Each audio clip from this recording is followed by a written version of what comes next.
What up, YouTube? Let's look at the less-known facts related to 9/11's attacks that are pretty sad and shocking. The world looked in horror when the World Trade Center was hit by two planes collapsing the buildings and killing thousands of innocent people.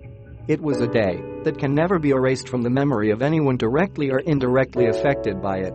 As much as the scale of the incident is shocking, there are also less-known facts related to 9/11's that move the hearts and fill us with a longing emptiness left in the wake of the tragedy.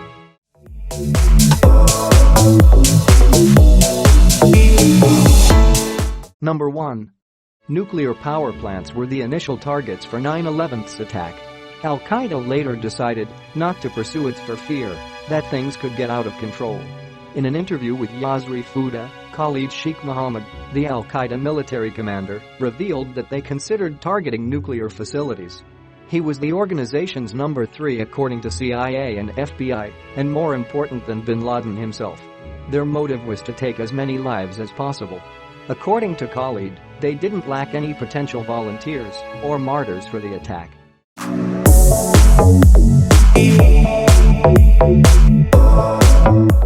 Number 2.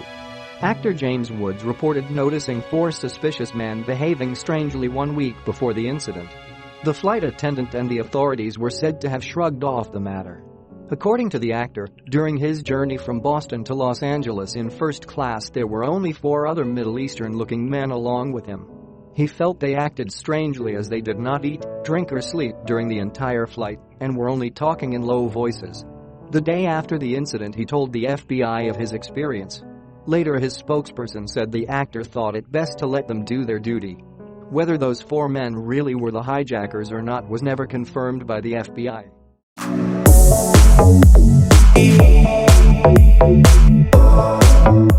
Number 3. Betty Anong, a flight attendant on American Airlines Flight 11, made a telephone call to the operators to report the hijacking. She managed to speak for over 8 minutes and give the seat numbers of the hijackers. Ong was returning to Los Angeles to visit her sister and go to Hawaii for a vacation. When the hijacking happened, she was able to notify a lot of useful information to the operators. She told them that the cockpit was locked and could not be reached or contacted. She also informed that 2 other attendants were stabbed and that mace, a self-defense aerosol spray, was sprayed in the business class, making it hard for them to breathe.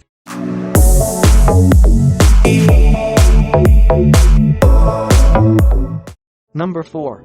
Ben Sliney made the call to ground 4,000 planes on 9/11's. It was his first day as Chief of Air Traffic Control at FAA Command Center. 4 planes were hijacked on the 11th of September 2001, with 2 of them crashing into the World Trade Center, the 3rd into the Pentagon and 4th intended for the Capitol building. When the news came to the command center, Ben Sliney promptly took the decision to have all the 4,000 planes grounded and the airborne ones to be landed in nearby airports. His role was so important that he was asked to play himself in the movie United 93 by Universal Pictures.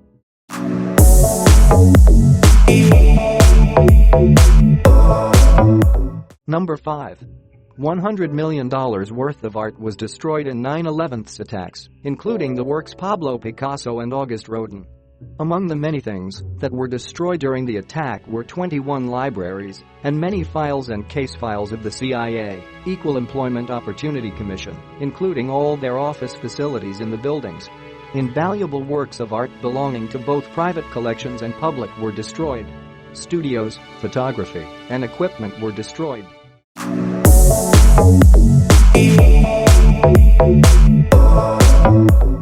Number 6. The pilot episode of The Lone Gunman was about a conspiracy of the U.S. government to hijack an airline and fly it into the World Trade Center to start a profit-making war. It aired March 4, 2001. A spin-off of The X-Files, the show was about investigating corporate crimes and conspiracies by some of the characters. Even with good reviews, the show was cancelled because of low ratings. The pilot was aired on March 4, 2001, months before the actual 9/11's incident. The difference being, in the episode the arms manufacturer conspires by creating a fake terrorist and thus pushing the U.S. to war to increase their weapon sale.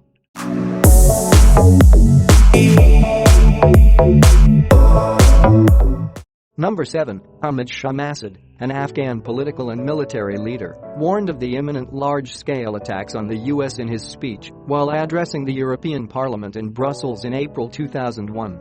He was assassinated in a suicide attack on September 9, 2001. Massoud was a favorite among many Western governments. His efforts to bring democracy in Afghanistan and fight the Taliban's race to power were monumental. He was awarded Hero of Afghan Nation posthumously by President Hamid Karzai, and September 9, the day he was assassinated, was declared a national holiday called Massoud Day.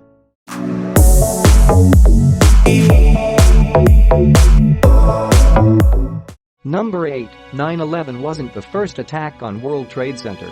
On February 26, 1993, the North Tower was bombed, killing 6 and injuring thousands, but failed to have the intended effect.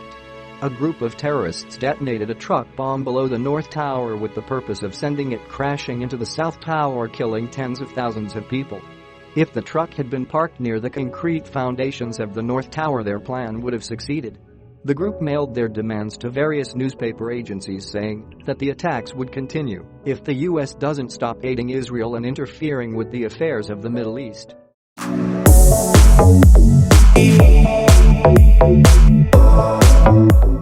Number 9. Michael Jackson could have been a 9/11's victim. He had a meeting at WTC on that fateful day, but couldn't attend. Michael Jackson was a long-time sufferer of pain and sleep deprivation because of the burns he received while filming Pepsi commercial in 1984. According to his brother, Jermaine Jackson, he was with his mother the night before and didn't sleep until 4 in the morning. After that he just slept, luckily missing the meetings he had to attend that day.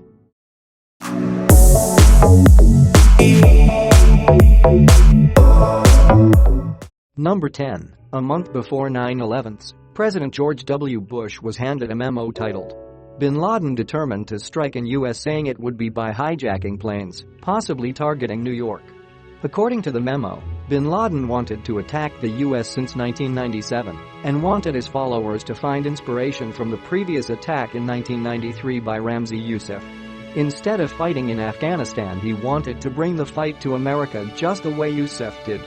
The memo also states that he prepares for the attacks years in advance and that Millennium plotting in Canada was his first serious attempt at a terrorist strike on the U.S.